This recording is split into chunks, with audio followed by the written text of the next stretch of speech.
Hi, today we will explain the storyline of the movie Drop, which was released in 2025. Он немного задерживается. Okay, let's get right to the story.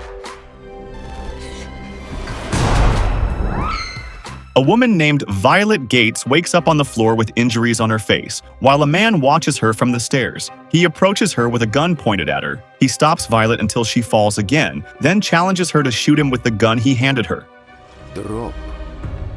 Sometime later, Violet is back at work, handling clients remotely via video calls. Today, she is helping one of her clients who is trying to overcome trauma from domestic violence. She asks the patient to turn on the camera feature to show herself. Then imagine all the achievements she has made and who she was before the violence. After that, Violet asked her to say she was worthless, but Violet knew the patient couldn't do it because she was valuable. Shortly after the patient felt better, the session ended. That evening, Violet was preparing dinner when she suddenly received a message from a toy car that read, "Where is Toby hiding?" Violet smiled upon receiving the message and joined the Find Toby game, searching for Toby hiding under the stairs.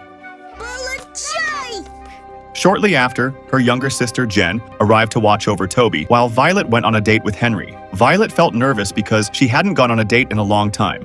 Jen became her advisor and calmer. Jen said not all men were like Violet's ex-husband, Blake, who was violent. She asked Violet to enjoy her date, have fun, and not expect too much from a man she had only known for 3 months.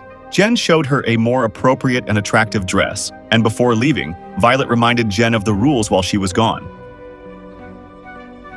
A few minutes later, Violet got out of a taxi at a restaurant called Palette. She gave the reservation name Henry Campbell. However, Henry said he would be late, so Violet decided to wait at the bar. At 8:04 p.m., Henry sent another message to Violet saying he was almost there. She bumped into a male guest who immediately helped her pick up Violet's phone that had fallen. Then Violet went to the bar and ordered a drink. A friendly bartender named Kara struck up a conversation with her and found out that this was Violet's first date. After receiving her drink order, a middle-aged man approached her and addressed her as Diane. Violet politely replied that she wasn't Diane. The man introduced himself as Richard and immediately shared that he was also waiting for his date, whom he had met on Facebook. Suddenly, the pianist at the restaurant named Phil interrupts Violet and Richard's conversation. Casually, Phil sits between them, asks for a refill, and then strikes up a conversation with Violet. He asks if she wants to hear a specific song, but Kara tells Phil not to bother Violet because she already has a date. Phil said that he just wanted to know Violet's favorite song, but Violet responded to Phil's interruption casually. She said that she currently liked the song Baby Shark. After Kara brought her drink, Phil left. Shortly thereafter, Richard's date, Diane, arrived. Awkwardly, they hugged, after which Richard said goodbye to Violet. Violet is still waiting for Henry, who is extremely late. Suddenly, someone in the restaurant sends a meme that says, "Wanna have fun?" through DigiDrop, a document transfer feature similar to AirDrop on iPhones. The sender's name is only Let's Play, so Violet immediately presses the reject button because she doesn't know who sent it. Moments later, Violet checked Henry's profile and photos on the dating app again, but her attention was divided when the DigiDrop message from Let's Play appeared once more. This time, the meme was a photo of a highway intersection with road signs reading, "The best night of your life" and "The worst night of your life." Below the signs, a car was turning toward the "worst night of your life" sign. Instantly, Violet's smile faded, and she looked around to see who had sent her the meme. However, almost every man in the restaurant was busy with their phones, but luckily, Henry had arrived. Violet waved her hand and smiled broadly at Henry, who apologized for being late. Henry and Violet moved to their reserved table. Henry was a photographer and had brought his camera bag with him, worried it might get stolen if left in the car. As small talk, they discussed the beautiful view outside from the upper floor of the Palette restaurant. After that, Henry admitted he felt grateful to have met Violet in person. On the other hand, Violet was also happy to meet Henry, whom she thought wasn't a weird guy from the dating app. Violet asked Henry if she could put her phone on the table so she and her sister could send messages about Toby. Without hesitation, Henry agreed.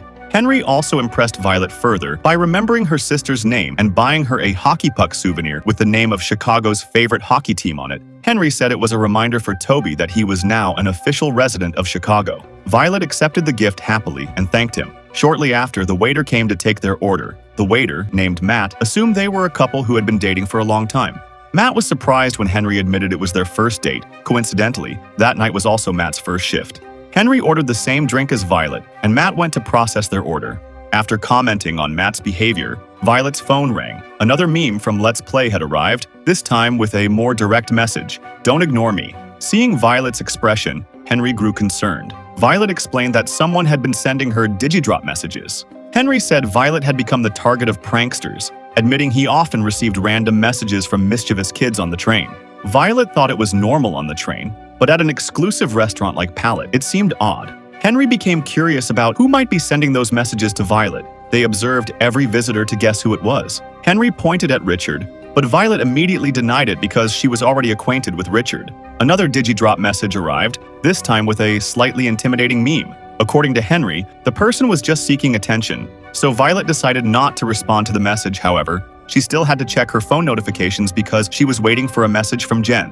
Apparently, Let's Play hadn't given up yet. He sent another meme with the text, "Torture a stranger" or "Torture Violet." Of course, this message made Violet anxious because the person knew her name. Once again, Henry tried to calm Violet down and showed her the DigiDrop messaging mechanism, where her name and photo were clearly displayed on the DigiDrop app. The app also showed various photos and names of restaurant visitors. However, when matching the photos with the visitors at the location, Henry said their faces were on the app, meaning Let's Play was from outside the restaurant, at least 15 meters away from their seats. Henry was certain they could find the mysterious sender. He used his own phone to use a virtual measurement app and walked around the restaurant. Shortly after, Henry returned to his seat and said the kitchen and lobby were out of range, so the person must be inside the restaurant. Just then, Let's Play sent a meme mocking Henry's failure to find him. Matt arrived with the drinks, then offered the special menu for the night. While listening to Matt, Violet read a message from Let's Play instructing her to check the security cameras at her house. Startled, she immediately opened the CCTV monitoring app at home and checked the feed in Toby's room, where he was getting ready for bed. Violet checked other rooms and was startled to see a man wearing a mask standing in front of the CCTV camera in the kitchen. Worse still, the man was pointing a gun. Let's Play sent another message, which this time was received by Violet. The message was short and threatening, warning Violet not to tell anyone. Violet said she had to call home, so she excused herself from the restaurant. But on her way out, the man told Violet that her phone had been cloned and he could see everything. The man warned Violet not to contact the police, leave the restaurant, or tell anyone else so that Toby would stay alive. Violet gave up on her plan and rushed to the restroom. A group of girls entered the restroom. Violet took the initiative to ask them for help, but Let's Play sent a message saying he knew Violet was talking to the girl. Violet looked for another way to ask for help, deciding to borrow an eyeliner pencil and write something on her palm. Unfortunately, the girl read Violet's message aloud. Drop. As a result, Violet received another warning, and eventually, the girl and her friends felt uncomfortable and hurried out of the restroom. Violet hadn't lost her wits yet. She thought there might be a hidden camera around her and started guessing where it could be. Her guess was spot on because she found an active camera under the sink. Suddenly, a woman entered and noticed Violet's odd gaze, but Violet left the restroom without saying a word. Upon returning to her seat, she made up a story for Henry, saying she was a bit emotional about leaving Toby at home. Henry thought maybe his decision to bring Violet along was a mistake. Meanwhile, Violet found another hidden camera behind the table lamp. Without telling Henry, she replied to Let's Play's message while trying to respond to Henry's conversation as normally as possible. He said it might be the waitress at the restaurant, the IT staff at the back desk, or the woman in the pink dress at another table. This made Violet paranoid, and she looked around the room. Henry asked if she had received another message, but Violet quickly shook her head and said she was just nervous about the date. Henry told her not to hesitate to ask for his help, but Violet didn't want to take any risks. She lied that she was afraid of heights and tried to focus her attention on herself. Henry thought they should move tables, so he called Matt and told him they wanted to move to another table. A few seconds later, Matt returned and happily showed them their new table. However, the criminal sent a message telling her not to change tables, threatening to kill Toby if she didn't return within a minute. Violet automatically called Henry and Matt to stop them from moving. Violet realized that there were several security cameras around her, so she had to be careful. The criminal told her to smile often so that Henry would feel comfortable with her, threatening to kill Toby if Henry left. The restaurant hostess then approached Henry to make sure he was satisfied with his table choice, as Henry had specifically requested it. However, Henry denied it, saying he only asked for a table with a nice view.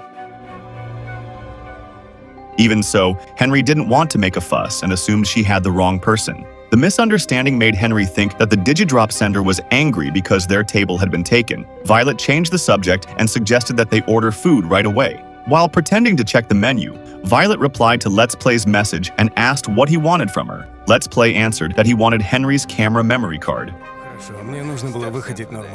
Violet asked for instructions on how to take it, but Let's Play told her to figure it out herself. Violet came up with the idea of taking off her watch. Shortly after, Matt finished taking their order, and Violet confessed to Henry that she had just realized her watch had fallen off earlier. At first, she said she didn't remember where she last wore it, but she quickly corrected herself, saying she was still wearing it before entering the restaurant. Henry immediately concluded that Violet's watch was still around here, so Violet asked him to ask the receptionist. Happily, Henry walked to the reception desk in front. Violet quickly unpacked Henry's camera bag, turned it on, and looked through its contents. Inside the camera were several important photos, but Violet couldn't see more because Henry was heading toward the table. So she hurriedly took the camera's memory card and sat back down. Henry said that no one saw Violet's watch. After finding out that Violet got what she wanted, Let's Play told her to go to the toilet. Violet made sure no one was in the toilet cubicle first, then followed Let's Play's instructions to destroy the card and throw it into the toilet. Drop. Immediately after following the order, Violet asked the mysterious man to leave her house, but he wasn't finished yet. He reminded Violet that she had no power to order him around. Violet begged, but the criminal said there was still something Violet had to do. He told her to open the hand dryer dispenser. It turned out that there was a small bottle of poison inside, which he intended for Henry. Violet immediately refused the order because she didn't want to kill Henry, but Let's Play convinced her that she was capable, considering that she had killed someone in the past. In a daze, Violet came out of the toilet, and the receptionist addressed her and asked if she had found her watch. Violet gets the idea to ask the receptionist if anyone else had booked their table at the same time. Coincidentally, the Let's Play user is not online on the DigiDrop app. Violet tells the receptionist she wants to make sure they didn't take someone else's table. The receptionist briefly replies that their table is as ordered, and the woman escorts the guests to their table.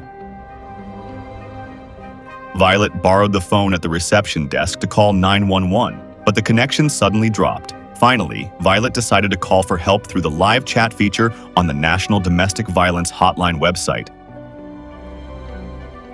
Meanwhile, Matt arrived to deliver their food order to Henry's table. Unfortunately, Violet's actions were noticed. There was a camera above her head, allowing Let's Play to monitor her. When she felt cornered, she saw on the CCTV monitor that the man she had bumped into was activating DigiDrop. Violet approached the man, who claimed he was waiting for his sister. Though hesitant, Violet left the man and returned to the table. Henry looked slightly disappointed that his date kept getting interrupted. He suspected Toby was in urgent need of his mother, but Violet was reluctant to end their dinner. Violet tried to persuade Henry not to leave, but Henry said they could continue their date another time and pay the restaurant bill. After Henry left, Violet decided to be more aggressive and kissed Henry so he wouldn't leave. Drop. At another table, Richard's date seemed to have failed because Diane suddenly got angry and left Richard. Matt came to get Henry's bill, and he was happy when Henry told him they weren't going home. Let's Play then reminds Violet that she still has homework to do. They order wine, but suddenly, Phil, the piano player, plays Baby Shark, which Violet loves, giving her an idea. While Henry and Matt are talking, Violet takes out her lipstick and a bill, writes that there is a hostage at her house, and writes her address. Violet then asks Matt to give the money to Phil as a token of gratitude, but unfortunately, Phil does not immediately accept the money because Matt puts it in a jar containing tips. Violet is forced to stall for time and invites Henry to chat about work. Here, it is revealed that Henry has been working as a press photographer for the mayor for some time. He admits that he does not know the mayor well, only doing his job. Violet then shared her work, explaining that she was shifting her focus to help domestic violence survivors. She herself was a victim of domestic violence, and the memories of the abuse had haunted her that night, but she decided to move forward for Toby's sake. Henry felt sorry for Violet and appreciated her decision to share her story with him. Phil suddenly stopped playing the piano to take a break. He took some money from the tip jar, and coincidentally, Henry also excused himself to take a call at the front. After reading Violet's message, Phil called at the bar. After that, Phil returned to playing the piano. Henry was also finished, and Matt brought their food. Violet was shocked to find Phil's tip money neatly placed on her plate. Let's Play sent a message informing her that Violet had made a mistake.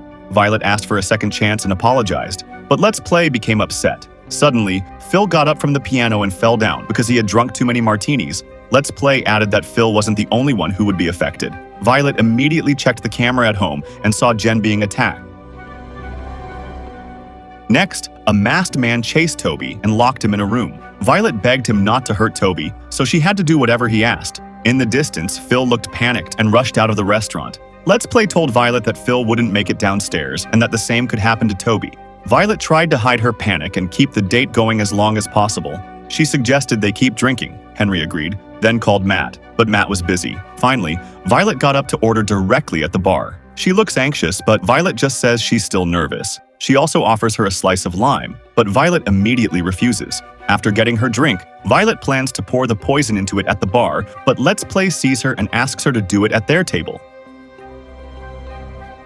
Without Violet knowing, her bag fell when she got up to go to the bar, causing it to open. Henry then saw Violet's watch in the bag, which immediately made him realize she had been lying to him. When Violet returned to the table, she admitted she suspected something was wrong, but she didn't respond immediately. She remembered the night her ex-husband died because she had tried to protect Toby. Violet asked why Henry had sent her a message on the dating app. Henry said Violet's profile looked sincere and genuine, unlike others that seemed to be trying too hard to look good. Violet felt sad because she didn't feel like a good person. She then shared about the domestic violence she had experienced and how she still hadn't fully recovered from that tragedy. To make Violet feel better, Henry shared his own sad story, admitting that he had recently lost people he knew because of his mistakes. He still felt guilty, however. The date reignited his hope that had once been extinguished. After sharing their stories, Henry went to the bar to ask for a lime. The waitress asked if Violet had changed her mind, which made Henry's suspicions resurface. Meanwhile, Violet took out a bottle of poison and poured it into Henry's drink. Shortly after, Henry returned with the lime, and Violet's heart raced as she watched him about to drink it. She decided to sabotage it and spilled the wine onto Henry's shirt, forcing him to go to the restroom to clean himself up. Kara, who saw the mess, approached Violet. She said that she was worried about Violet's restless behavior and asked her to tell her if she needed help, but Violet assured her that there was no problem. Drop. Violet then asked if she knew the woman who had just arrived. Kara said the woman often came here, but usually sat at the table now reserved by Richard. Kara then revealed she wasn't surprised Richard's date failed because the man kept staring at Violet. Hearing this, Violet grew suspicious. Violet decided to approach Richard while carrying 2 drinks. She offered the drinks to Richard, who tried to refuse them. Strangely, he mentioned Violet's name, even though Violet had never told him her name.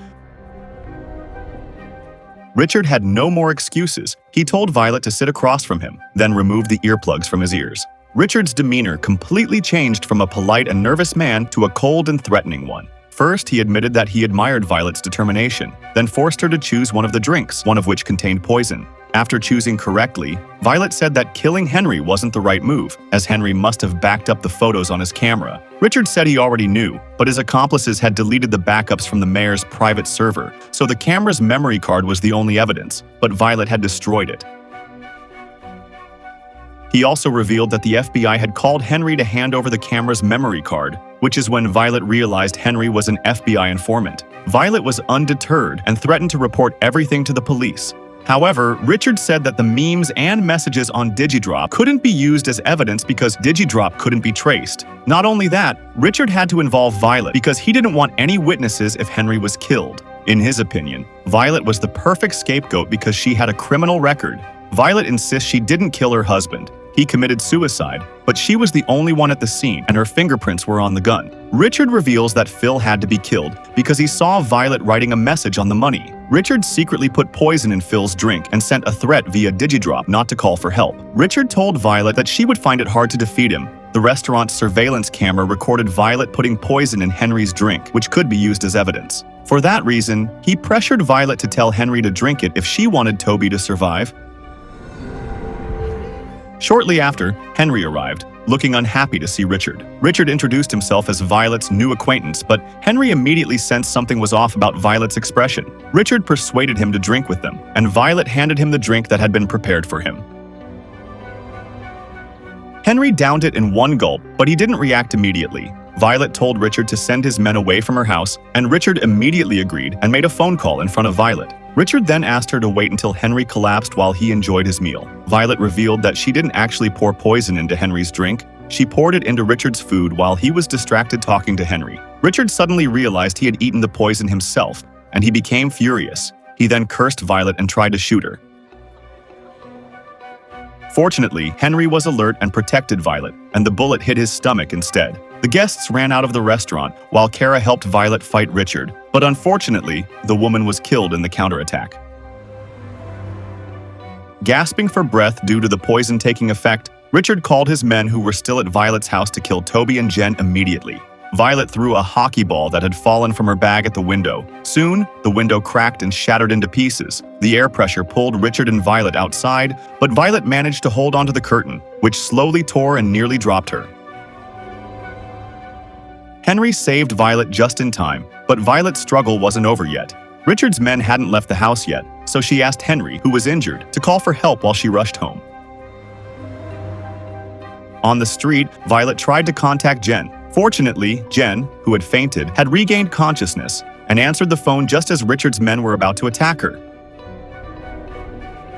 Meanwhile, Toby appeared and diverted their attention. Jen took Toby to safety and fought with all her strength to block the criminals.